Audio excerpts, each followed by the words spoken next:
Yeah, yes. Okay, thank you. Have you ever wondered how or why you do the things that you do? Take a wild guess of how much percentage of time are you actually consciously thinking and doing things?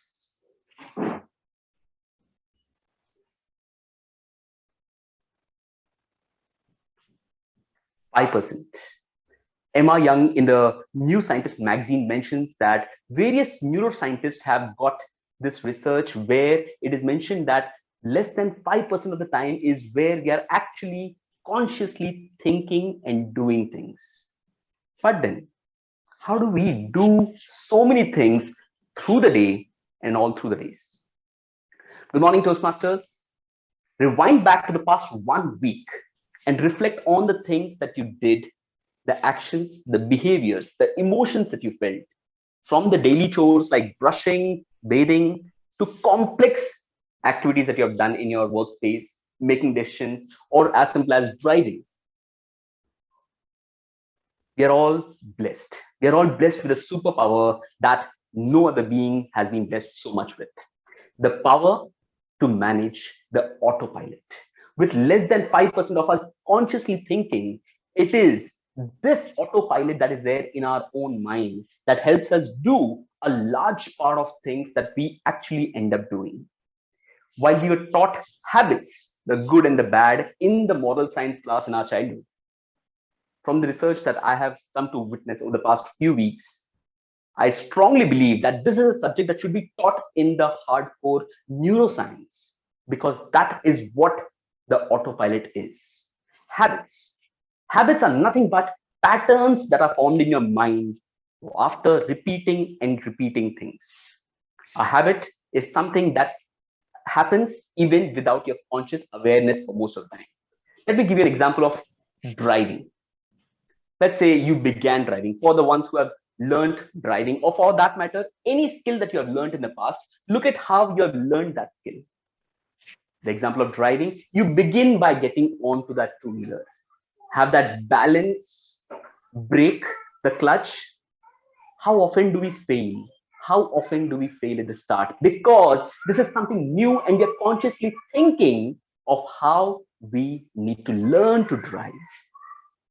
Fast forward 3 months. How are you driving? Fast forward 1 year. How are you driving? So today, when you see a red signal, okay, the big this much, okay, no. Not just like that. When you have to turn, do you compare or calculate the velocity and the bend that you have to give while you're turning, like you did while you were learning at the start? No. That's because the conscious part of your learning the two-wheeler has moved to the subconscious and the unconscious mind. This is where it gets interesting. The unconscious mind is so intriguing to understand because there's something called as adaptive unconscious in this element of unconscious. So you could imagine, have you driven a bike and where you're moved from one point to another and you think, how did I reach here?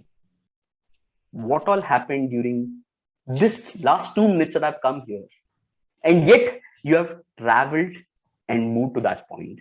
And the interesting thing, it's not like brushing or bathing, which is a static activity. We are talking of the dynamic movement and response to the situations which are happening, the signal, the person crossing, the other person overtaking, everything, even without you being aware consciously. That is what Daniel Wegner in the year 2002 coined the term adaptive unconsciousness. He's inspired and influenced a lot by the work of Sigmund Freud and Carl Jung about the mind, the unconscious mind. And that's where, as you progress in time, as you learn things with the complexity of the conscious learning that you have had, they move into the back end of your mind and get into the autopilot mode. That is that is where a large part of our work, everything that you do, has been running based on the autopilot mode than you consciously thinking and doing things. The initiation might be a thought that you have, but the doing part is where the autopilot is in play. Just to give you an example, even for this speech, I am not 100% conscious. The words that are coming, the grammar which is in formation, the movements which are there, The pace at which I'm speaking is largely the autopilot which is in play for the learnings that I've had over the past 15, 20 years.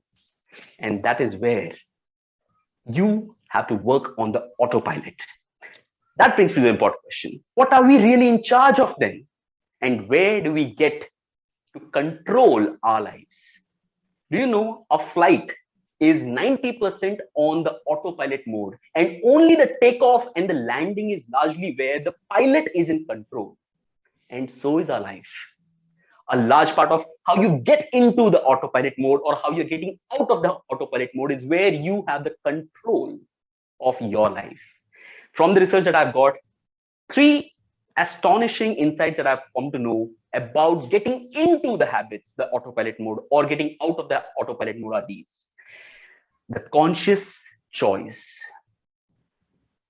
We are masters of this 5%, and that 5% is where you have constantly the instances where your autopilot will be making you or breaking you. Learn something new or replace an old practice. It is your conscious choice that you are in charge of in getting into. And the motivation for that is what drives the ability to make that choice. Wake up at 6 a.m. Nah. Wake up for playing cricket at 6 a.m. Yeah. Look at that conscious choice. The second is focus on the process. If you watch the movie Karate Kid, wherein Jackie Chan teaches his son to learn karate, jacket down, jacket up, jacket down, jacket up. And that is where you're talking of a focus on the process through which you can learn things. It is said it takes anywhere between 15 to 254 days to get a process into your mind, and there it is. The autopilot is formed. So trust, it could be a matter of time when you can learn something, but it's not a question of whether you can learn or not. And finally, it is neuroplasticity, where our ability to adapt and learn things is purely based on how flexible we are in learning and trying out new things. Keep trying new things, take the new route, take a new skill, and that is where you will be in charge of the ability to build this autopilot. All I would say is what makes people successful is not the autopilot mode in itself. You and me are equally blessed with that. It's the ability to get into or out of that autopilot mode where we as humans can be the masters of our life. The upcoming table topic segment, is it your autopilot which is not going to allow you to volunteer, or are you making a conscious choice? The choice is yours. Over to you, Toastmasters Day.